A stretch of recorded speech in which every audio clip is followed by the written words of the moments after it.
And good morning. We are live on the Falcons Podcast. It is a Tuesday morning, and one of those days I always try and remind you, make sure you're hitting that like and subscribe button and the follow so you make sure you get your alerts when we do a different off-schedule show, like a Tuesday morning victory Tuesday. Is that what we want to call it?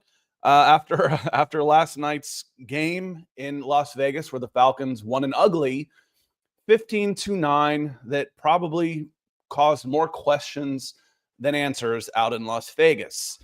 Goal number one, I put it in the description. Goal number one was to win the game.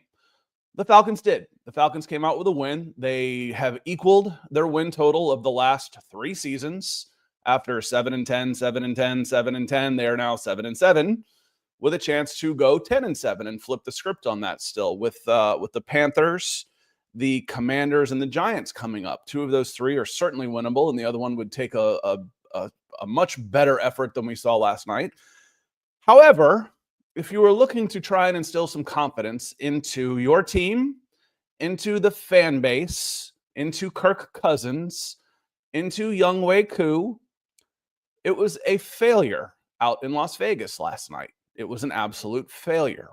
You've got a Las Vegas team that was 31st in scoring defense, and that was with all-pro edge rusher Max Crosby, so you're going against him. Now, these guys play hard for Antonio Pierce. This is the 3rd or 4th Raiders game I've watched. They play hard, but they're outmatched, and their offense is just god-awful, and their special teams were having breakdowns. So the Falcons were getting the ball in plus territory all game long.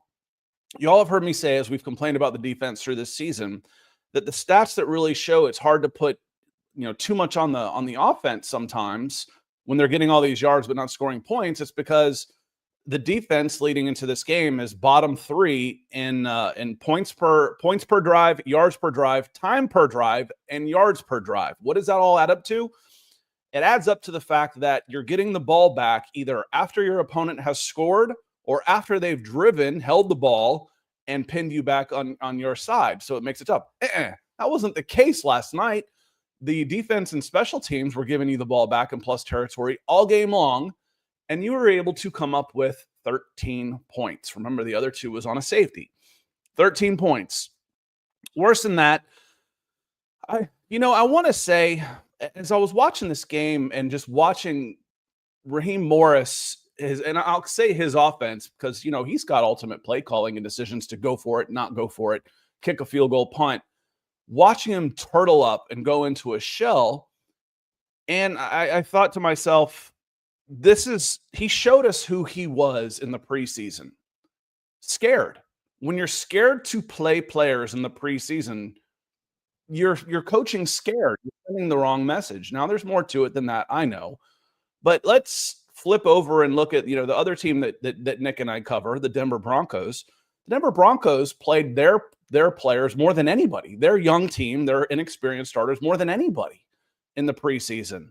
It's paid off. The Falcons, they put their guys in bubble wrap. They don't want to play them. We don't want to play our rookie quarterback, even though we got him to develop. We'll develop him on the practice field, not in actual games.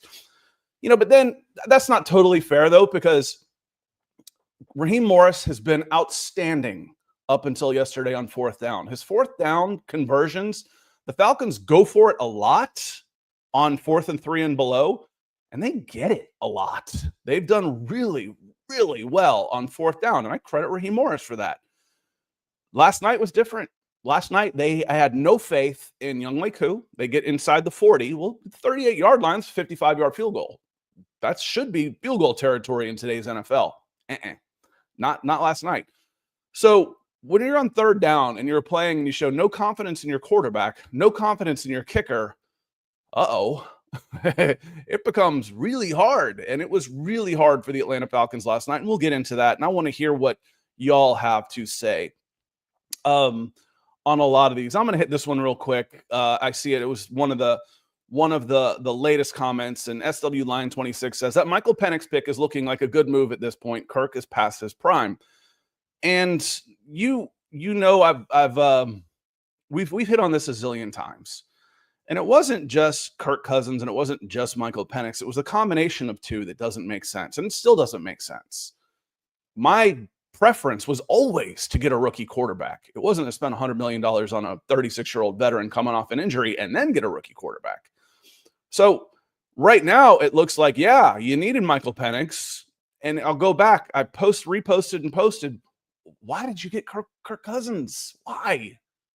Go with your 24-year-old rookie. It works. It's working in Washington. It's working in the other 24-year-old rookie in Denver. These aren't 20-year-old projects with a year under their belt like Anthony Richardson or even a younger, on the younger side, Drake May or JJ McCarthy, with limited experience. These were grown men. Anyway, yes. Thank God you got Michael Penix, because you blew another $100 million on Kirk Cousins at this point. That's for sure. But we do go live on Mondays and Wednesdays, sometimes Tuesdays, sometimes Thursdays, sometimes Fridays, because we like having the conversation with y'all. And I want to say hello to some folks who are in here nice and early before we even got started, starting the chat up, including Bucks, Rays, Bolts, and he's congratulating Falcons fans on the wins. And Wyatt Carlson was here. He says Kirk is well done, not just ruining a steak, well done, but as in like done for, as in washed. I don't know if that's the case or not. It's hard to see. We saw some really good things from him in the first half of the season, and now he's playing worse than he's making rookie mistakes. He doesn't trust himself. He doesn't trust his line. He doesn't trust his protection. Right now, it doesn't look like he trusts anything. He is totally and completely lost out there. Throwing off his back foot, underthrowing everybody, not stepping into his throws. Well, the Achilles. Well, he was doing that earlier. Did he have a setback that we're hiding? And if so, why are we still rolling him out there again? One of the things, they're really, really stubborn about this. There's no doubt about that. It's so stubborn that it borders on illogical. It doesn't border on illogical. It is illogical. So it's like, what else is going on behind the scenes that we don't know? Why? You can't be watching this film, watching practices. Either that or Michael Penix is just awful, which I don't think anybody thinks. Because if this is your best chance to win because he is better than your rookie quarterback, that doesn't bode well. That doesn't send a very good. I don't believe that. I think there's more going on with, Arthur Blank. If I got talked into this plan by my general manager and my coach of we're going to get Kirk Cousins, we're going to let Michael Penix sit, I would probably just out of spite say, all right, guys, you made your bed. You better make it work.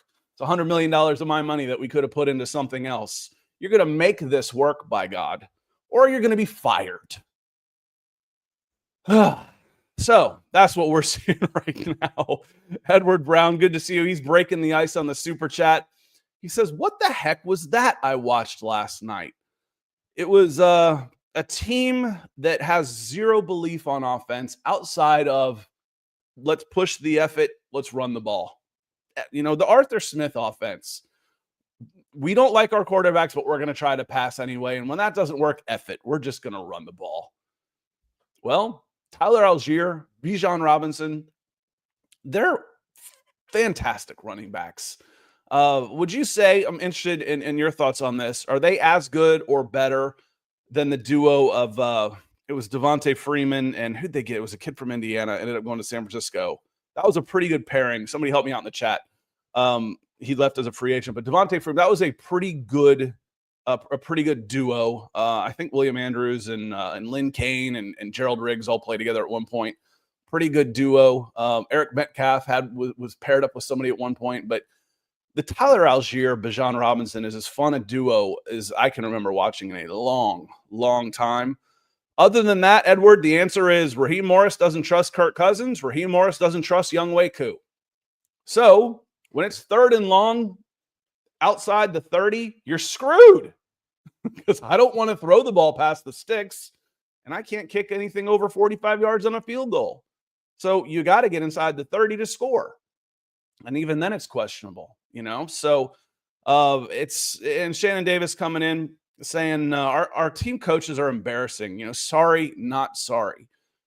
And again, this team was bad enough. This Raiders team was bad enough that you could have complete breakdowns in certain phases of the game. And we've seen it on all three: special teams, defense, and offense over the course of the last 6 weeks, and still win. That team doesn't want to win. They're you see the signs in the stands: tank for Shador. Tank. Let's tank, baby. I think we're some of the ones out there. They don't want to win. The guys on the field do, the coaches do, but the moves that they make, administrative moves that they make in season, sure, could they go out and probably get some help, spend some money? Probably, but why? We'd rather lose. They reward us for losing. Why would we try and make our team better right now? We don't want to do that. We're going to get better by being worse. That's the NFL way. So you talk about the last night. Special teams were doing really, really well right up until Younghoe Koo misses a field goal that would have iced the game. I've got Kadarius Hodge in my notes because all Kadarius Hodge does is do bangers. That's it. Whenever Kadarius Hodge is involved in a play, it's a big play. Whether there's a catch and run for an overtime win touchdown or a fumble recovery on a block punt or something for in the end zone, or having 2 block punts. All Kadarius Hodge does is do bangers. And in 20 years, when I'm sitting here completely bald and gray and we're talking Falcons podcasts, we're going to wax poetically about Kadarius Hodge. Y'all remember him? Y'all remember him, that special teams guy that'd show up every once in a while and just make a big play? That's Kadarius Hodge. Love that dude. So he's one of the guys I definitely wanted to call out. And for the most part, Jimmy Lake had a much better game. You're going against a quarterback that you do not think can beat you 10 yards down the field. So they started off for the first time in the box shot where, normally you're shooting, I call it, when I used to shoot games, I'd say you shoot the ass of the inside linebacker and the ass of the tailback, and then you follow the ball. You can't see out to the secondary. Well, that shot's a little bit farther back today with big screen TVs. And you could never see any defensive backs. In that shot, most of the season, most of the TV shots you would see, you'd only see 6 guys on the line of scrimmage. The first snap, I saw all 11 defenders. One, the Raiders were super tight splits, so the cornerbacks were inside also. But then they had the safeties, Justin Simmons and Jesse Bates, were within 10 yards of the line of scrimmage as well. That went away in the fourth quarter when they went back to a prevent defense and were rushing 3 and made a bet that Desmond Ridder can't beat us. They bet right, but they were one lucky bounce away on 2 tries from that going up in smoke. That game going up in smoke. Corey Carter, he's coming in with a super chat. Thank you, Corey. He says the Falcons have the worst win percentage in NFL history. Yeah, it goes back and forth. When I look it up, it's literally within like one game of the Jets that changes. So it can be third. I mean, it's really tight. I looked it up right now, and it's the Atlanta Falcons right now, 1, 2, 3, 4, our 5th. The Jets, they must have won a game because they're 43.9% and the Falcons are 43.7%. So depending on week to week, season to season, they switch places with the Jets. And then the Lions have moved out of that spot. They're all the way up to 45.5%. But the worst franchises winning percentage in NFL history, dead last is Tampa Bay Buccaneers, then the Arizona Cardinals, then the Jacksonville Jaguars, then the Houston Texans, then the Atlanta Falcons. And the Jets are next: Detroit Lions, Cincinnati Bengals, Carolina Panthers, and Saints. Hey, there's 4 of the teams in the NFC South right there.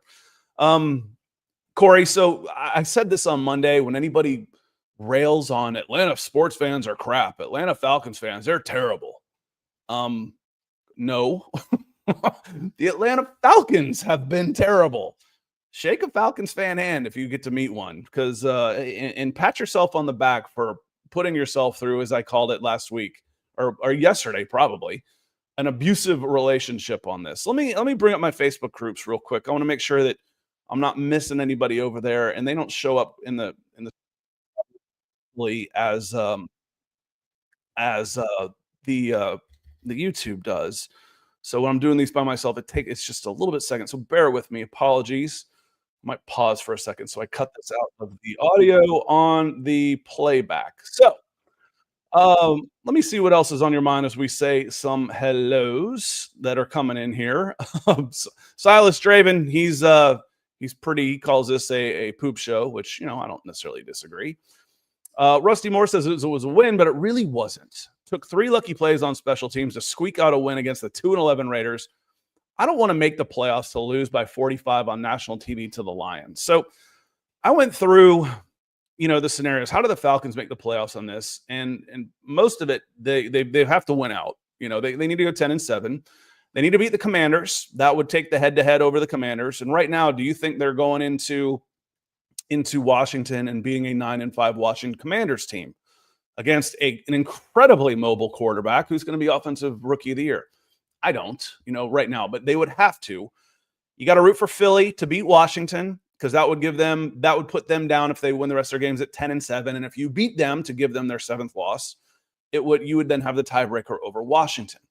The other one is you need to be a Vikings fan. The Vikings at the Seahawks in week 16 and the Seahawks at Rams in week 18. That you're hoping that Seahawks at Rams game means something, and you would need the Rams and you need the Seahawks to lose to the Vikings and Rams. If you do that, and the Rams also beat the Cardinals, there's a lot of that going in there. But every team I mentioned is favored. Every team I mentioned is favored except the Falcons beating the Commanders. But right now, honestly, Falcons fam, do you have any faith of this team winning 4 in a row? Winning out. I mean, yes, you've got the Giants next week. They are, if you look at power rankings, if they're not 32nd, they're 31st. But you know who's the 31st worst scoring defense in the NFL? The Raiders, the Las Vegas Raiders. They were 31st going into last night, and the Falcons were able to put 13 on them. The numbers for Kirk Cousins were poor. I think he was like 11 of 17 for 100 yards, a touchdown and interception. And again, the touchdown, it was another one of those WTF throws. Like, I don't care if, the receiver ran the wrong route. Well, you threw it into 3 guys, man. That's still on you.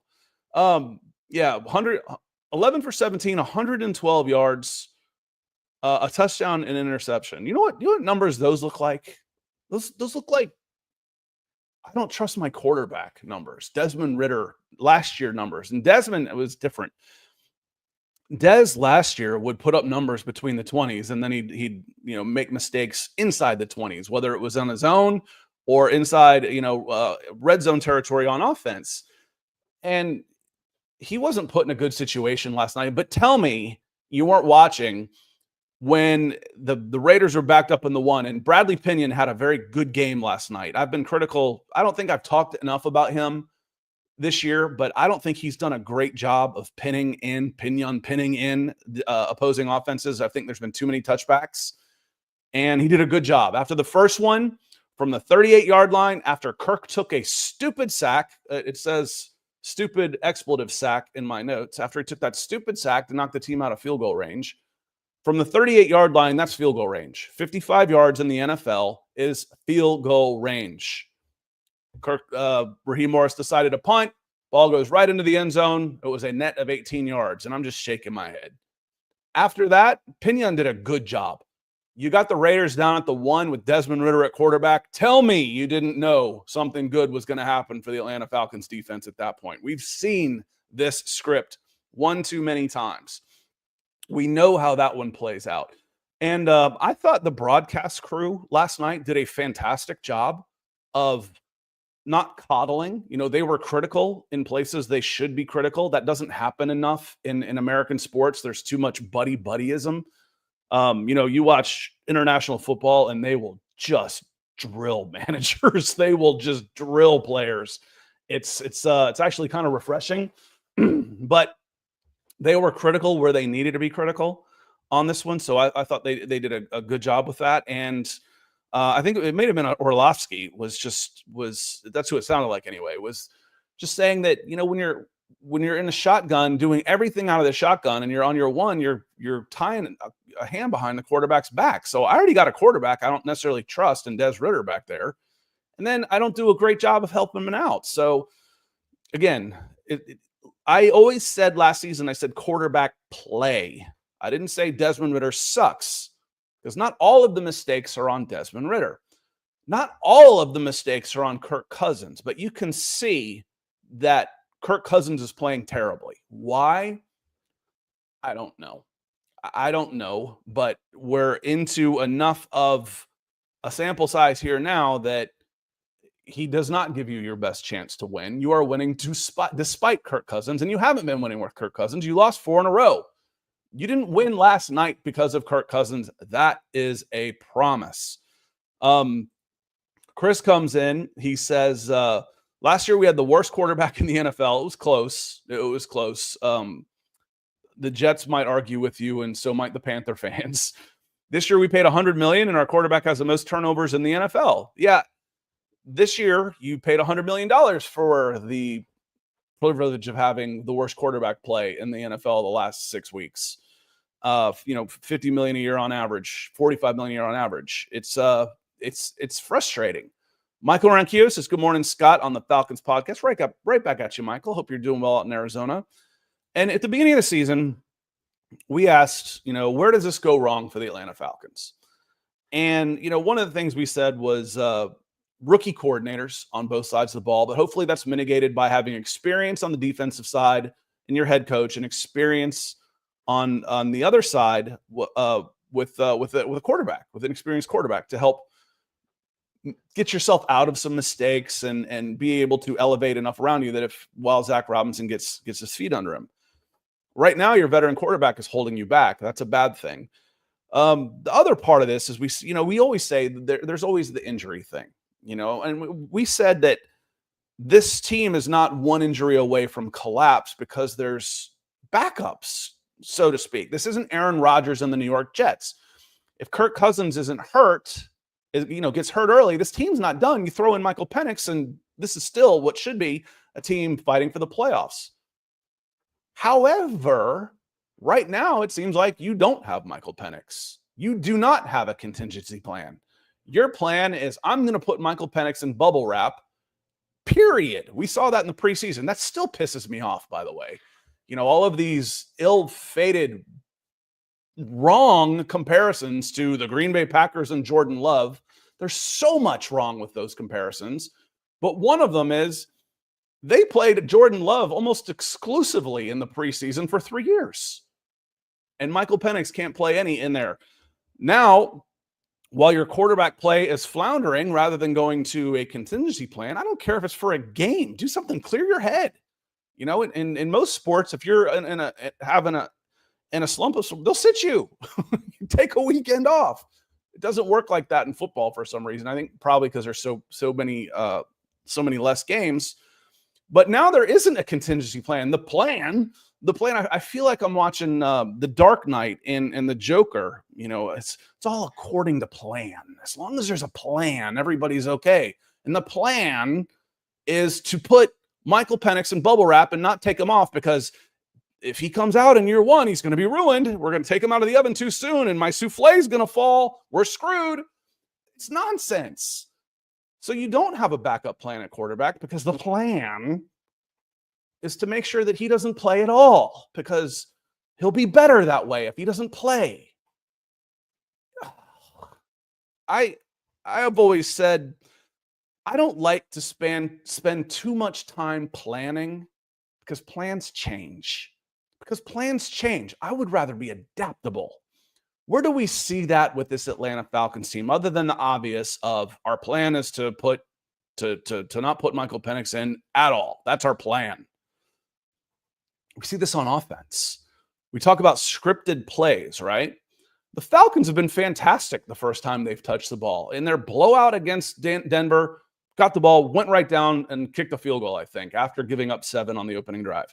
Against the Chargers, went right down, got the ball, went down, scored a touchdown. I think that was the only touchdown they had, if I'm not mistaken, that game. What happens after you get off script? You can't script 60, 70 plays, I guess. What happens when the other team adjusts to what you're doing? What can you do then? Can you adapt? Can you change? Can you move on the fly? Or are you so stuck in your process, you're so tunnel visioned that you can't adapt? That's what it looks like to me right now with this coaching staff. Not only the way that they're handling personnel, But with the way that they do their games, they are not very good at making adjustments on the fly.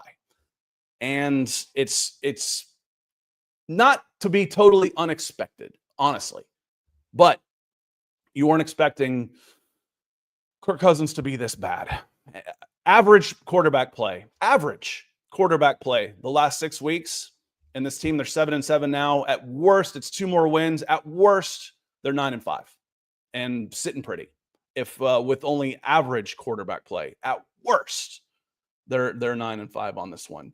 I know there were some stars coming. It might be kind of hard for me to find to show you, but I'll definitely want to read them out here because Keith Brugman comes in. He says, Scott, this defense looked like a real defense. Did you like what you saw from Lake and his adjustments? Yes.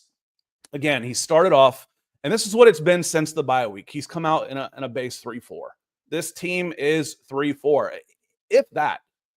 Last year we talked about Ryan Nielsen. He ran a 3, I don't know the exact term for it, but he ran a 4-man front, but it was 3 down linemen and a stand-up edge. It was Bud Dupree. And then it was like a 3-3 over or something, whatever they call it. But it was 4 down linemen with Bud Dupree. Then this year they go to 2 down linemen with 2 stand-up edges. Well, Ryan Nielsen understood this team's probably their biggest weakness was at edge rusher. If I have a weakness at edge rusher, why am I going to put more edge rushers on the field? And if my strength is depth on the defensive line, why am I taking a defensive lineman off the field? That's insanity. So they came out, more guys on the field, and you saw the depth of this defensive line. Yes, it was the Raiders. I know. I don't care. Beat the guys in front of you. Kentavious Street, Grady Jarrett. How about Ruka Rohuro with a swim move getting into the backfield? Welcome back off IR, Rook. Zach Harrison making a good play. And when I want to get into positives on this, I mentioned Bradley Pinion as one of those guys. I've already talked Bijan Robinson and Tyler Algier. Offensive line played really well. The right side got a lot of plaudits from the crew. I thought Matthew Bergeron did good up front on the left side and run blocking. And watching, if you like watching offensive line play at all, watching Chris Lindstrom is just a joy. He's so good. He's so mobile and just strong and nasty and in the run game. Watching him move guys 5-6 yards off the line of scrimmage, get multiple combination blocks. It's fun. But one of the other guys I wanted to call out was D'Angelo Malone. I'm sure it's already been brought up in the chat. I can't keep up with everybody's today. I'm sorry. But D'Angelo Malone looked fantastic. He looked up like he was playing out there with his hair on fire. I loved this pick in the 3rd round. He's been a good special teams player. Can't call him a bust on defense because he hasn't played at all on defense. He finished the game with 2 sacks and 2 tackles for loss. He had another great play. It was a screen pass. It ended up getting called back on a questionable pass interference penalty. But this play looked like it had a chance to go. And all of a sudden, here comes backtracking D'Angelo Malone flying back and making a tackle. That was a fantastic play. And that was his second big play of the game. That gets called back. The very next play, he comes and he gets a sack. Where the hell has this guy been for 3 years? To be fair, he got drafted, I think it was 3 years ago. There's another young guy that got drafted about number 60, 62, 63, 64, right in there, late 60s overall. The last pick of the 2nd round 3 years ago. Edge rusher, has a chance to be defensive player of the year this year, named Nick Bonito out of the Denver Broncos. Project, a little bit undersized, super quick, and is starting to put it all together now. Has had 2 years in the NFL, growing into his frame, adding a little weight, adding some moxie to go with that explosiveness. D'Angelo Malone looks really, really good. I would much rather right now go with the kids. Give me that 3-4, and let's put Ebiketie and Malone on both sides of it, and let Judon come in and spell those guys. I like the energy from them. I like the athleticism, especially when you're unathletic at linebacker. Now, outside of Caden Ellis, without Troy Anderson, Nate Landman, God bless him, J.D. Bertrand, God bless him. I'm in the inside linebacker market. Troy Anderson is out for the season. They put him on regular season IR, so 4 weeks. He has to miss 4 games, and there were 4 games left when they did it. So Troy Anderson is out unless they make the playoffs. And then what do you expect from Troy Anderson? He's played 58 snaps since week 4. I don't expect a whole lot. This team needs another inside linebacker with some athleticism. So they need a little bit more speed on the second level. So that's another place when we start doing our mocks, our free agents to target. Inside linebacker is a spot for me, but I do love the athleticism that D'Angelo Malone brings to the game, which is why he's a special team standout. You may not know what he's doing on defense, but by God, seek and destroy. That's punt coverage and kickoff coverage, and he's been really, really good there. Matt S. comes in with the questions. He says, what's it going to take to get Penix on the field? Kirk is clearly in his own head. Matt, the answer to this for me is an injury to Kirk Cousins. And that's where I start and end right now. Or you're completely out of the playoff race, which I don't think happens until, just because hanging around 500 in the NFL keeps you in the playoff race. I think it's going to take an injury. I think it's going to take an injury to Kirk Cousins to see Michael Penix this year. The plan, by God, as long as there's a plan, is we do not play Michael Penix this year. We paid Kirk Cousins $90 million guaranteed this year, and he's our guy. He's our guy, and it could hurt the development of Michael Penix, and it could hurt Kirk Cousins' wallet. I mean, I don't know. Definitely not his wallet. It's an injury. I'm convinced. If you weren't going to play him after these last 4 weeks, after tonight, if Michael Penix doesn't start at home against the Giants, he ain't playing this year, y'all. And if you got a coach that's too scared to play him in the preseason, that's all you need to know. We're not playing him in the preseason. We're scared to play him. We don't want to harm his development by, actually developing him. I don't get it, Matt. I don't. I really don't. And I'll get some of the comments that come in and say, Kirk Cousins was brought in to win now. It's not working. You got to pivot. I know what the plan was. I know what they're telling you. I know what you're regurgitating to me in the comments. You're just puking back the same stuff you've been told. Open your mind. Think. Is this the right way? Ask questions. You might still think it is. That's fine. But don't just repeat the talking points coming out of Flowery Branch. That's boring. Be better. Do better than that in your comments. But Matt, I don't know. An injury. That's all I got for you. That's what it's going to take. And Corey says when ESPN cut to Penix last night, he's sitting there full, with his helmet on. He looks fully engaged. He says, I felt better. I felt better about the future of this team. It's funny. I was frustrated. Kind of pissed me off. When they cut to Michael Penix, you're sitting there and you're watching Kirk Cousins just in his own head, as someone else said earlier tonight, and throwing off his back foot, afraid of the rush, missing open receivers, throwing behind guys, throwing at guys' feet, and just looking completely uncomfortable. And you got the number 8 overall pick sitting there doing nothing. I'm surprised he's even active, honestly. If he's active, there's a chance you might have to play him. Oh, no, we don't want to do that. So I appreciate you, Corey, coming in both times on those. I want to check my other Facebook group. Looks like we got Rio coming in. He says, I'll try to be positive a little bit. Thank you for the stars on Facebook, Rio. The pass rush has clearly come to life over the past 3 weeks. The right side of the offensive line is run blocking at a high level, and Bijan Robinson is now cemented as a top 10 running back. Let me hit on all those points. The pass rush has come around. They're doing much better, and part of it is the pressure packages that are coming. They're not just sending 4 guys and expecting someone to get home. There are some pressure packages. Caden Ellis is a menace out there on the field. The youth hustle and athleticism of Rook, D'Angelo, and Arlen Bichetti have looked good.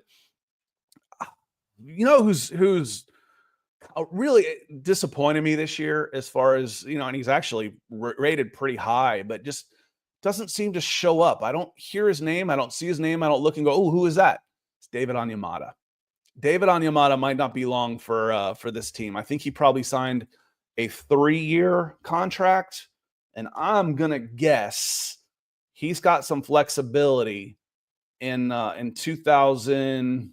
Where's Onyemata? There he is. He's his salary cap hit's only 7.7 this year, so maybe they deferred some money.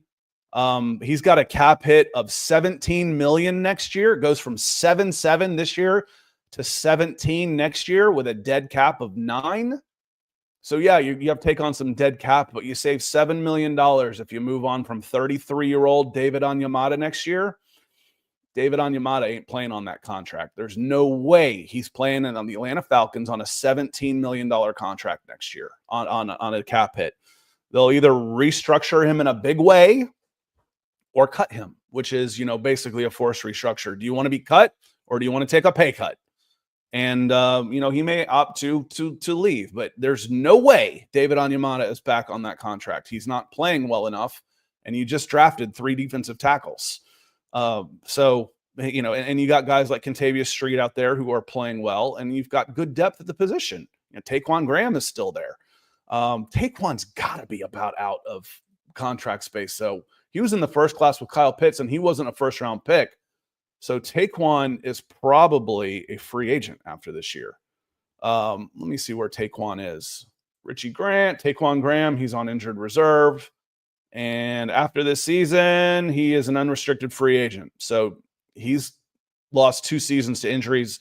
He's just been cheap. His cap hit was only 1.1 this year. I'd like to see Taquan come back. I'm hoping he comes back and plays well. He'll still be relatively cheap. Got to stay healthy, though. The right side of the offensive line is run blocking at a high level. Yes, they are. We hit on that one watching Chris Lindstrom and Caleb McGarry, and run blocking is fun. Bijan has now cemented himself as a top 10 running back. That one's easy. Yeah, absolutely. I think he's top 5 running back. You almost want to say top 10 playmakers in the NFL. If I look up yards from scrimmage 2024, he's been top 5 all year. Let me see if it updated from last night with 14 games. Bijan Robinson is 3rd in yards from scrimmage. He's got rushing and receiving touchdowns of 9, which is Alvin Kamara is 4th in yards from scrimmage with 8. So of the guys in the 1, 2, 3, 4, 5, 6, 7, top 7, everybody is in double digits except Bijan and Alvin Kamara. But the top guys right now from yards from scrimmage are Saquon Barkley with 1964, and he's got a 300, almost a 400-yard lead. Wow. On Derrick Henry. Bijan Robinson, Alvin Kamara, Josh Jacobs, and Jahmyr Gibbs is 6. And then Jamar Chase is the first wide receiver coming in with 1,400 yards and 15 touchdowns. What's interesting is you look at the ages on these guys.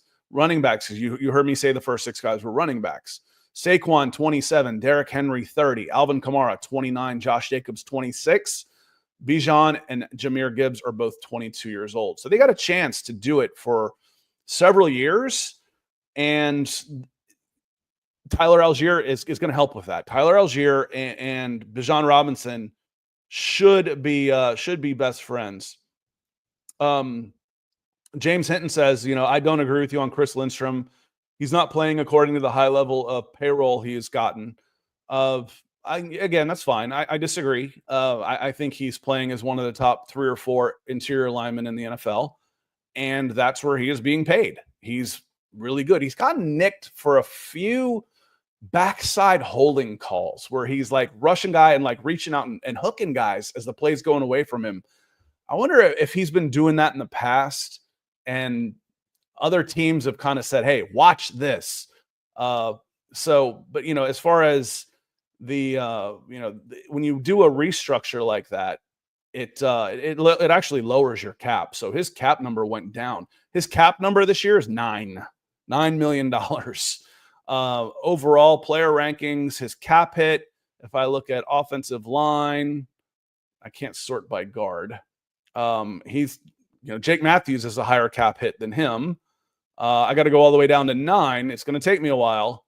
9. He's number 40 in cap hit, in overall cap hit this year on an interior line. And then if I contracts, as far as average annual value, he's like 4th or 5th. I think he's 4th or 5th for sure. Best interior lineman in the NFL. I think that's. I would again. That's a subjective grade on a guy, but I think Chris Lindstrom is really, really good. JM, I love this. He says, Kadarius Hodge for Atlanta Falcons Ring of Honor. All he does is, we talk about guys that show up and score. Let's just use Chris Carter. The old saying when Buddy Ryan said about him, said it, and it became kind of it's lasted for almost 40 years since he said it, was all he does is catch touchdown passes. And well, he doesn't block, he doesn't do any of the dirty work. He doesn't catch, all he does is catch touchdown passes. Well, if you're going to be a one-trick pony, that's a pretty good trick. All Kadarius Hodge does is make plays. All he does is score bangers. Whenever he shows up with authority. So he won't be a Ring of Honor guy, but he's going to be a guy that we will all, anytime he shows up anywhere as an Atlanta Falcon, we'll remember him, and he will be beloved. He's going to be one of those cult heroes in Atlanta, a guy that didn't play every game as far as, making plays, but when he did, by God, he showed up. He showed up forever. Matt S. coming back in with another super. Thank you, my friend. He says, is it true that Michael Penix is playing better than Kirk at practice, or is that fake news? I agree that the only way Penix goes in is if Kirk gets hurt. That nobody's allowed to watch practice. So in what they're doing a lot of installs or whatnot. Now, it would take you 2 seconds to watch those two guys throw and say, Michael Penix has a better arm. And that's all you're seeing. So quarterback play, you can't judge a quarterback until you start seeing him against other teams' defenses. You just can't. So as far as looking better in practice, that really doesn't matter. It just doesn't. It's to me, it's like kicker is more extreme than this, but you don't know what you've got in a quarterback until you put them on the field against other teams in other color uniforms. I don't know what I've got in a kicker until I ask him to kick a 45-yarder with 80,000 people screaming at him. There are 100,000 people that could kick a 50-yard field goal. Doing it when it matters is very, very, very different. So anything you hear about this, there's players out there that reportedly told Jordan Schultz, at least this is what he reported, that they've said that, that there's players that have flat out told me that Michael Penix is the best quarterback on the roster. That's not overly surprising, is it? He was a number 8 pick. Where did Kirk Cousins go? 4th or 5th round? He's never been the most toolsy. Of course, Michael Penix has better tools. He's a 4 or 5 guy with a howitzer for a left arm. Is he a better quarterback right now? Maybe. Here's what I know is he really couldn't do any worse than Kirk Cousins has done the last 5 weeks. He couldn't. Kirk Cousins has been the worst quarterback in football over the last 5 weeks. That's where the bar has been set. He could not be any worse than that. So that's where I am on this one. Mike Harvey says the offense, because Cousins can't move and he's playing scared and OC doesn't trust him, the offense is too anemic. Yeah, I mean, you can get rid of the ball faster. He's missing open guys. This isn't, I hear this, you have to have a mobile quarterback in today's Asian game. Mobile is different things. Mobile within the pocket and mobile is in scrambling to pick up yards. I can get by with a pocket passer if he's passing well. Right now, he ain't. If I can win games with Kirk Cousins if Kirk Cousins is playing the way Kirk Cousins has played historically.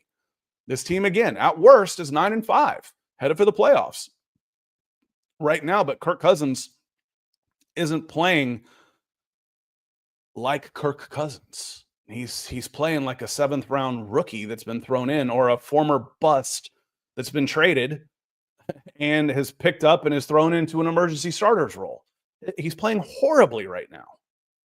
And he's better than that. Is he? That's the question that comes in. Is he ever going to get better than that?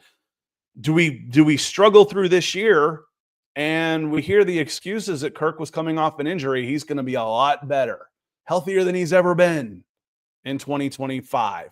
And he goes into next year as a starter.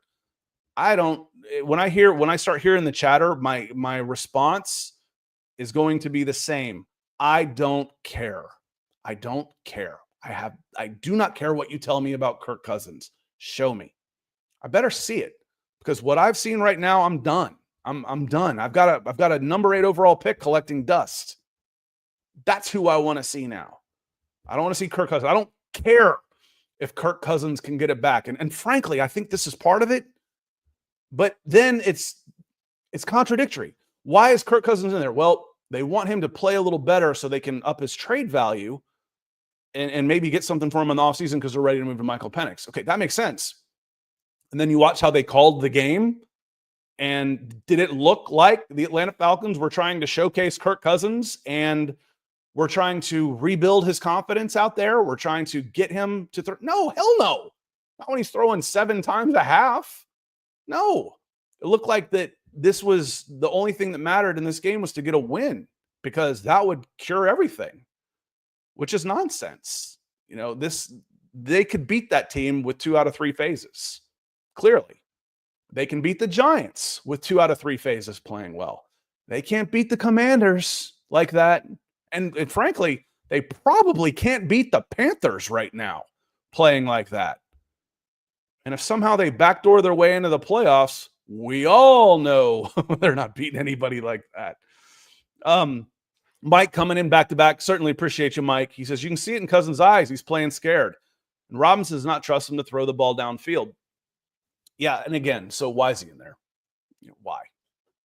You're watching that game, and you say if you're not going to do the quick passing game, we talk about cross-referencing sports all the time. I got a shooter in a cold streak. I want to get him to the free throw line. Drive. I want to get him some easy layups and transition. I want to kickstart him. I want to run some plays to get him some open looks and get him going. I got to get him going. Did anything about that game last night, anything about the game last night make you think they're doing their best to get Kirk Cousins going? No. The game last night said they're doing their best to make sure that Kirk Cousins doesn't lose the game for them. And that's bad. I can come up with a whole lot of different words that I would use if you and I were talking face to face about what I think about that strategy, but I could just say I disagree with it. Either if you're going to play Kirk Cousins, you got to try and get him going because what you're doing right now is getting you nowhere. It's going to get you to at best 9-8 and watching the playoffs from home. You got 2 more wins this year. Yay. You miss the playoffs again after having a 2.5 game lead in the division. Yay. 9-8 with a crap playing Kirk Cousins limping out the home stretch and missing the playoffs again. Nobody is going to be happy with that. Not a soul in Atlanta. Not a soul. Let me tell you, I was very happy to be here with y'all today. Thank you so much for showing up. I am going to hop out of here and rest my throat just a little bit and start putting out some content on the Falcons page that has piled up this morning. We've got a bunch of stories. We've got a Cousins story that's about to go up. So make sure you're checking us out, si.com/NFL/Falcons, or just type in FalconsSI.com. We'll find us. FalconsSI.com will find us. And we'll have more there. Nick and I will be back if you want to have more conversation, because we will not be back tomorrow. We're done for the week on Falcons, but we'll be talking Broncos for breakfast on Friday. The Broncos play in a good game Thursday night. So Nick and I will be back on Friday for an aftermath to talk at youtube.com/milehighhuddle. Otherwise, we'll be back on Monday as the Falcons get ready to host the hapless Giants, who are also missing a Defensive Player of the Year candidate. Didn't seem to matter against the Raiders. My God, you better beat the Giants. And then it sets up a meaningful game against Dan Quinn's Washington Commanders, who the Falcons haven't been able to beat in years. And that one would be basically a make or break game for both of those teams, and honestly. So keep an eye out this week. I think it's Philly and Washington. That's one of your key games this week. And let me see. Let's hit that real quick, and then we're going to go, because I looked all these up yesterday. And there's some games you really want to keep an eye on. It was Giants and Falcons, obviously. Titans, Colts, Rams, Jets. No, not really. Eagles, Commanders is a big one. Panthers could do you a favor by beating the Cardinals. Keep an eye on that one. But the other big one is the Vikings and Seahawks. So the Panthers can help you out. I'm not counting on the 3-11 Panthers, but you need the Vikings, the 12-2 Vikings, to go to Seattle and beat the Seahawks. And you need the 12-2 Eagles to go to Washington and beat the Commanders. Those are the other games you got to keep an eye on. If that happens, if those games go the way they're supposed to, which they won't, then the Washington Commanders game for the Atlanta Falcons becomes a really, really big game. And hopefully you're seeing some positive signs from the offense, because right now, coming back from Las Vegas, you're ready to kickstart the Michael Penix era and stick a fork in this season. So they got some work to do. So I appreciate y'all being here. Y'all have a great rest of your week. It looks like a gorgeous day in the South out there in Atlanta. And that's all I got for you. Thanks again. I want to say thank you to Edward and Shannon and Corey coming in a couple times, Matt S a few times, JM Huddle, Mike Harvey coming in and closing us out. So thanks for being here today. And that's all I got. Y'all have a great afternoon, and we'll see you next time.